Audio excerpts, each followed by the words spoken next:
everyone, this is Michelle. Welcome back to my channel, East Bay Stamp Chick. Thank you for stopping by. I have a fun project share for you today, and we're doing Christmas in July. Yay! My first Christmas in July project for this year, 2023.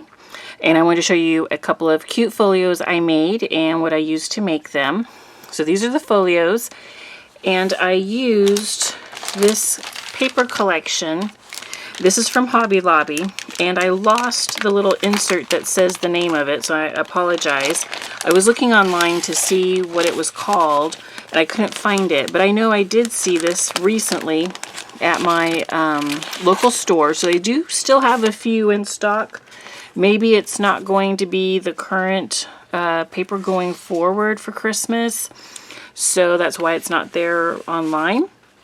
But a local store does have it, actually a couple of the local stores. So the collection came with 10 pieces of 12 by 12 paper. These are my scraps that I have left.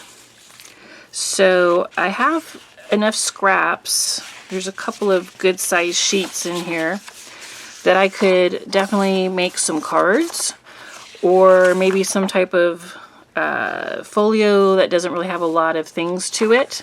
I still have a lot of the sticker sheet. So in this packet you get 10 sheets of cardstock. You get this sticker sheet, which had some really pretty stickers. You get these letters, which I felt were just like a little too big for my projects. So I'm not sure what I will use these on. And then you also got chipboard embellishments, and there were several on here, and I'll show you. I used them in my books. So this is really cute. They were really, I don't know, I just really liked them. I thought they were so adorable. I kind of wish there was even more of these, but you cannot buy anything separate to extend the life of your collection. So it's just whatever comes in the pack, or you're going to have to buy 2 packs. And these are super well priced. They're like $6.99, and they go 40 and 50% off all the time. So you can easily pick this up and make a couple of projects really inexpensively. Now the paper is very thin, so this is not even a 65-pound paper. It is maybe slightly heavier than what you run through your printer, like your printer paper. So I don't know what poundage that would be, but it's pretty thin. But because I was going to be, doing multiple layers and gluing this to thick cardstock and chipboard, then it's fine. It doesn't have to be super thick. It's just so pretty. I loved it, and that's why I wanted to use it. So these are all my scraps. This is what I got left. So I definitely could make some cards with this, maybe some type of small folio. And here are the 2 books that I made. So let me show you. These books, I believe, are 6 by 6. Let me just make sure. Yeah, these are 6 by 6 books. They are made with chipboard, so they're very sturdy. Okay, and they have a 1-inch, I believe. Yes, a 1-inch spine. So there's the back. Here's the front.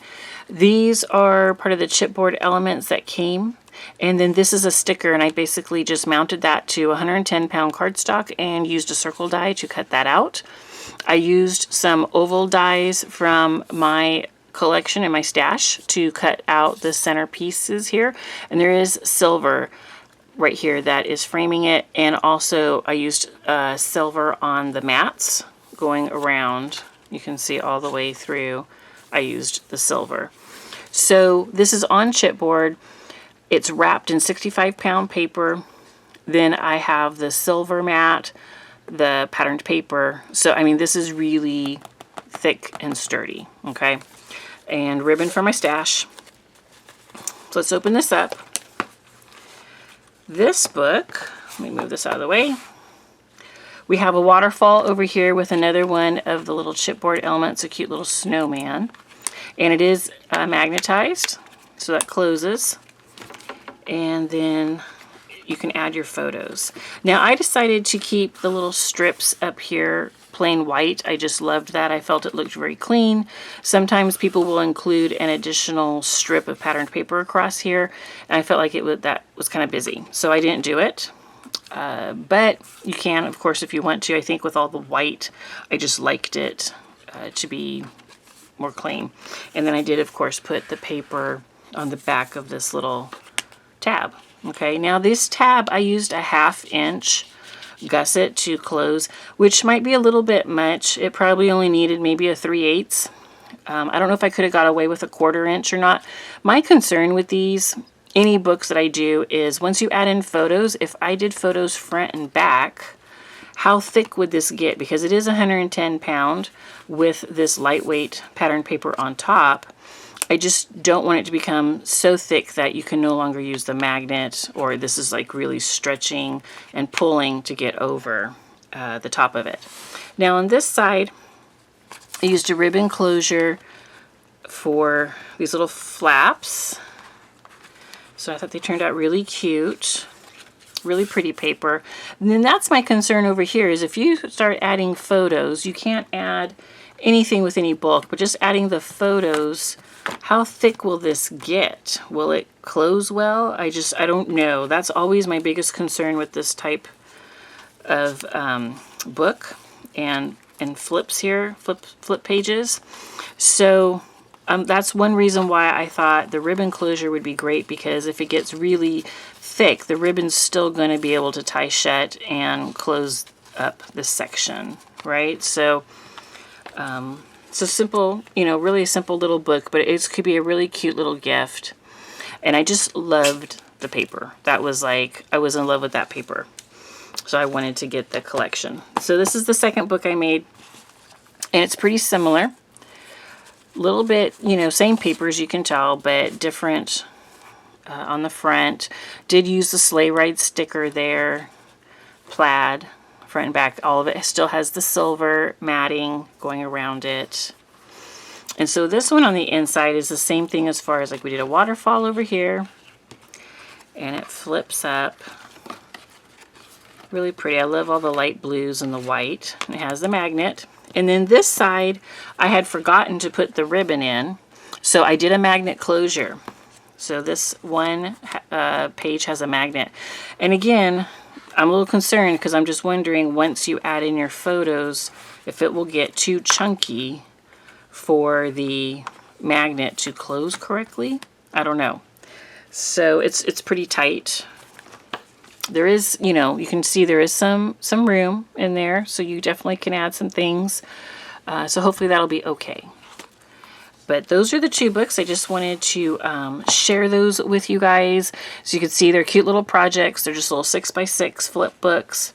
And these make really sweet little gifts for people that you just need to give a little something to. Or maybe you did something with and you want to record all the photos that you had for that weekend together, a little ski trip, sleigh trip, something like that. This would be really fun just to put in all the little photos. And really cute too, I think, for grandparents to do a little Christmas theme collage for them of photos and to give that to them. Lots of things you could do.